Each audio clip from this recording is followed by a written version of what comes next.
Oi gente, aqui é o Lucas e nesse vídeo a gente vai conversar sobre Morte Invisível, da Agnete Fries e Lynn Cowderball.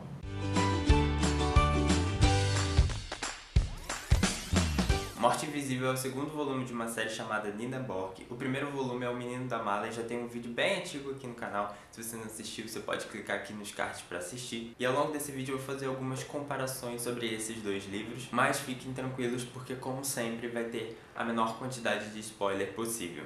Assim como em O Menino da Mala, Morte Invisível vai iniciar a sua narrativa com várias histórias e conforme o livro for avançando, todas essas histórias vão se conectando e nos dando uma perspectiva do que está acontecendo. Mas de início a gente não vai entender muito bem. A gente vai ver que duas crianças estão brincando e vão acabar se deparando com uma coisa que elas pretendem vender. A gente não sabe ao certo o que é essa coisa, porque essas duas crianças têm origem cigana. E os ciganos, eles não têm muita renda, eles são um povo marginalizados e por causa disso eles são pobres. Então essas duas crianças, quando eles se deparam com essa coisa, eles já logo veem uma oportunidade de vender e ajudar a família a sair da pobreza. E a partir dessa venda desse objeto, que a gente não sabe o que é, que vai acontecer a situação, o crime desse livro, vamos dizer assim. Diferente da história do Menino da Mala, a Nina nesse livro ela não vai se envolver diretamente com esse crime. Ela vai ter uma história um pouco independente no início. Aos poucos ela vai acabar se envolvendo com essa trama. Não é diretamente, nem de uma forma muito rápida, igual acontece em O Menino da Mala. Depois dos acontecimentos do primeiro livro, a gente vê que a família da Nina não tá muito unida. O marido acha que ela tá se envolvendo demais com o trabalho. Dá pra ver que ela tá com uma certa dificuldade de se conectar com os filhos, principalmente com a filha adolescente. Então, a gente tem uma Nina aqui um pouco estressada, um pouco desanimada com a vida. Parece que o mundo à volta dela está se desmoronando aos poucos. Mas como eu falei, essas duas histórias vão se conectar ao longo da narrativa e o principal personagem que vai fazer essa ponte é o Sandor. O Sandor também é um garoto de origem cigana, mas ele conseguiu sair de casa e ele tá fazendo faculdade de Direito. Ele é o primeiro da família dele a conseguir fazer faculdade, então ele sente esse peso nas costas, ele sente essa liberdade. E ele sente também que dessa forma ele vai conseguir ajudar a família dele. Mas aparentemente o irmão dele vai tentar ajudar a família de uma forma não tanto lícita, que vai atrair a atenção das autoridades e fazer com que ele também caia nessa trama maior do livro.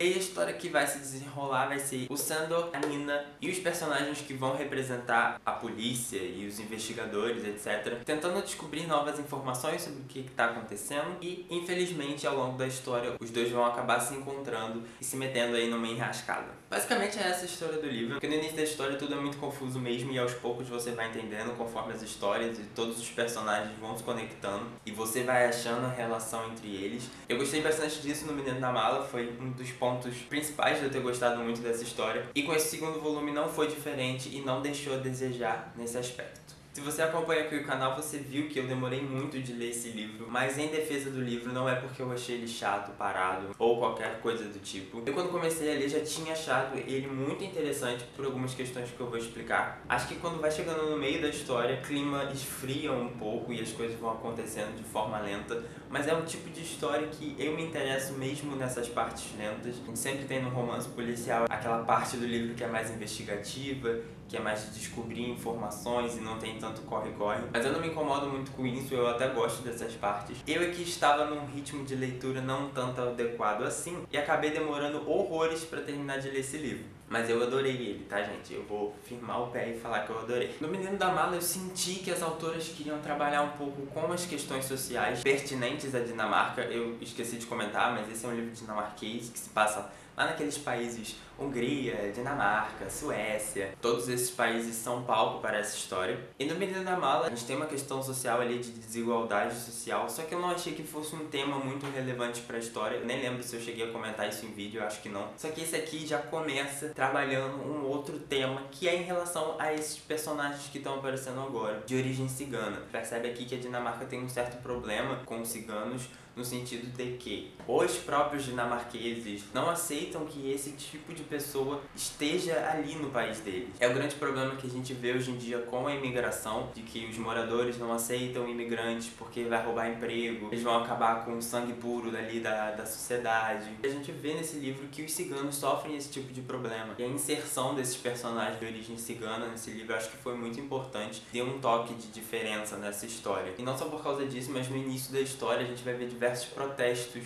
contra a imigração. A gente vai ver políticos se erguendo no discurso de que cigano não é gente, cigano não vai ficar nesse país, cigano vai ser mandado embora porque é imigrante legal. A gente vê isso acontecendo quando a gente vê as notícias, quando a gente liga a TV. E a gente vê um livro que é de alguns anos atrás que trabalha esse tema. Por causa disso eu senti que essas duas autoras gostam de inserir realmente problemas sociais nos livros. Isso me fez gostar muito, porque não é um livro policial só porque tem um crime acontecendo, só porque tem alguém que quer fazer algo ruim com esse país. Não é só isso, é um crime que está sendo feito, é um plano que está sendo arquitetado, que existe uma questão social por trás disso. Não é só eu sou ruim e eu quero matar todo mundo, não. É eu quero atingir determinada parcela da população porque eu sou preconceituoso. Basicamente essa é a lição do livro e eu não podia ter adorado mais. Uma curiosidade dessa história, que eu não vou poder entrar muito em detalhe, é porque as autoras citam um caso que aconteceu alguns anos atrás aqui no Brasil, e eu não posso contar que caso é esse porque eu acho que vai entregar muito alguns detalhes da história, e eu fiquei ao mesmo tempo feliz e triste por isso aparecer nesse livro. Triste porque foi algo bem ruim que aconteceu,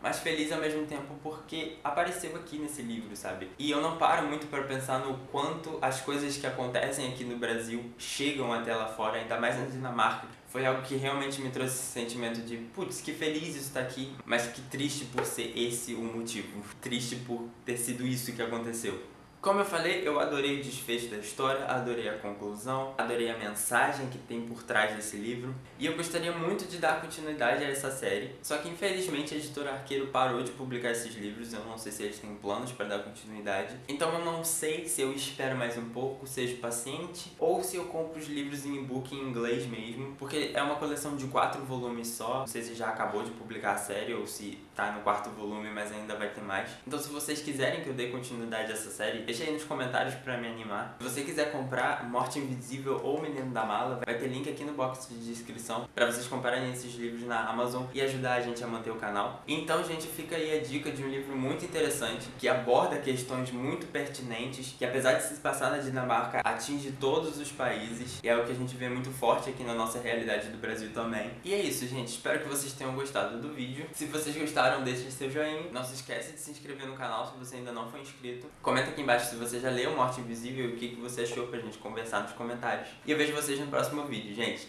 Tchau!